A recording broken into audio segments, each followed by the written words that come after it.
Once upon a time, a young man dressed in jeans, a green shirt, and his backpack on his shoulders, is walking towards his house. He walks along the banks of the mighty river, and heads towards the bridge that connects the town with the village where he lives. He is intrigued, thoughtful. While the boy was walking, he noticed a mysterious woman near the bridge. For some reason, when he saw her, he was scared. There was no reason, but that was how he was feeling. The woman stood in front of him and called him by his name. "Leo, why are you so serious and thoughtful? Don't be scared. I am Agatha, a witch, and I have come before you to tell you that you are a wizard, and if you decide to go with me, you could be extraordinary."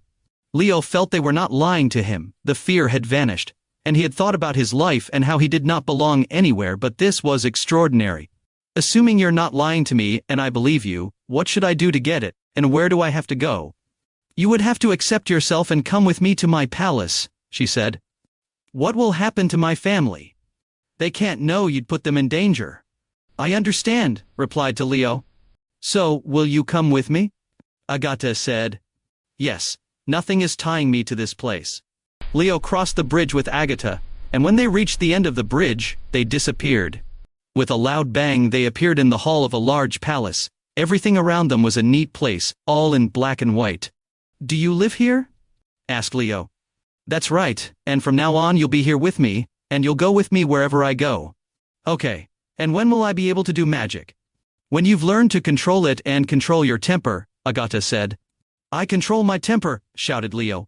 The lights in the place flickered, the fireplace came to life, and Agatha touched him on the shoulder. "It seems so," she said, as she let out a slight smile and extended her hands in the air.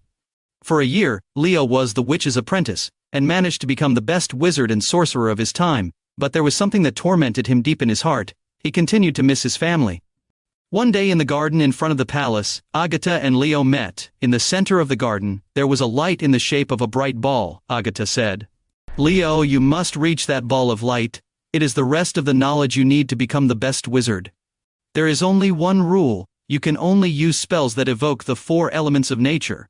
"Okay, I'm going to control my magic power."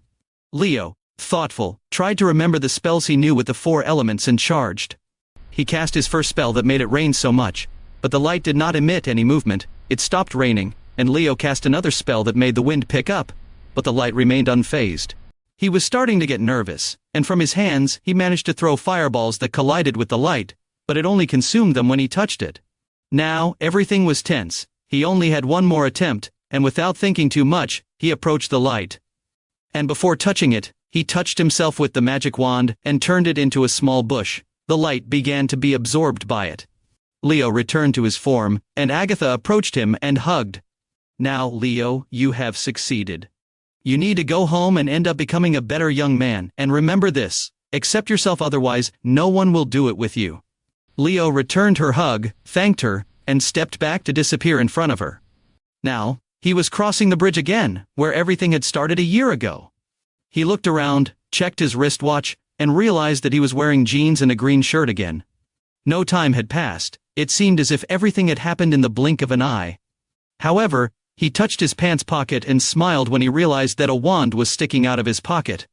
He continued walking and headed home, now confident and proud of himself.